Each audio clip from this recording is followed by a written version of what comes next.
Hi, welcome to this week's episode of I Don't Need to See It to Know It Sucks. I'm Martin, and Jim, as always, is by my side.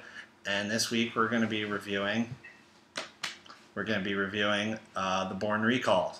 No, Total Identity. No, it's still not right.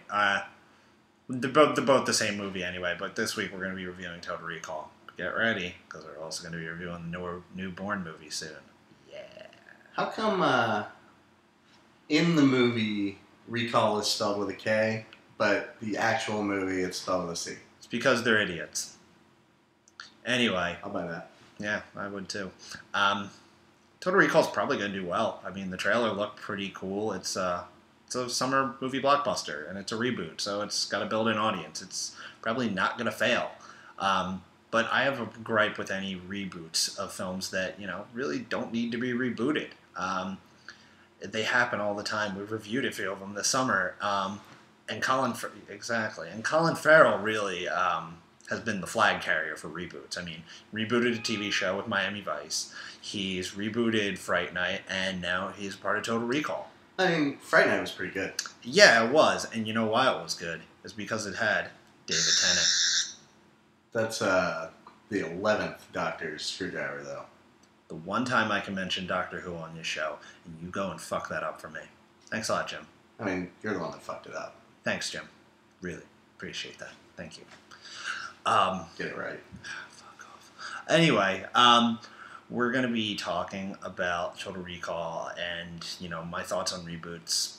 I could go on forever, but I'm not going to bore everyone. So, Jim, what were your thoughts about the trailer for Total Recall?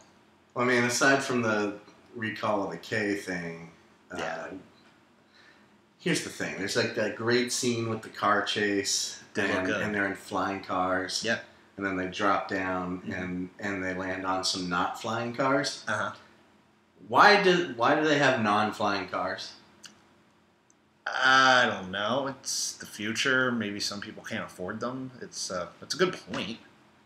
I feel like if you have an infrastructure for flying cars, and flying cars are the things being manufactured, then they would automatically be cheaper than non-flying cars. They might be, but really that's really not a big part of the trailer to talk about. What about some other stuff, like maybe Jessica Biel? What did you think of her? Well, she was in the flying car, and they can move the steering wheel over from one guy to the other, and that's awesome, and you can't do that in a ground car. And at one point they go to Mars. Yeah, they do. And it's a society that can go to Mars and has the ability to have flying cars, and some people are choosing to have ground transportation, and I don't understand it, and it pisses me off. All right, Jim, we got it. We got your gripe with the car. Valid point, but not really needing to be discussed much further. Anything else? Anything else we can talk about? They can put memories in people's heads, but some people are driving... Fuck. No. You're making points that are valid, but you keep going back to the car. We're not going to do that. It's just a big deal. Yeah, I'm sure it is. Anyway, we could talk about flying cars all we want. We could also talk about Colin Farrell, Kate Beckinsale, Jessica Biel, even the three-boob prostitute. Bryan Cranston's going to be awesome, but we don't need to talk about him because he's awesome and doesn't need to be addressed. Anyway, the person we're most excited to see, I think we all can agree upon, is, of course, John Cho. MILF. MILF. MILF. MILF. MILF. MILF.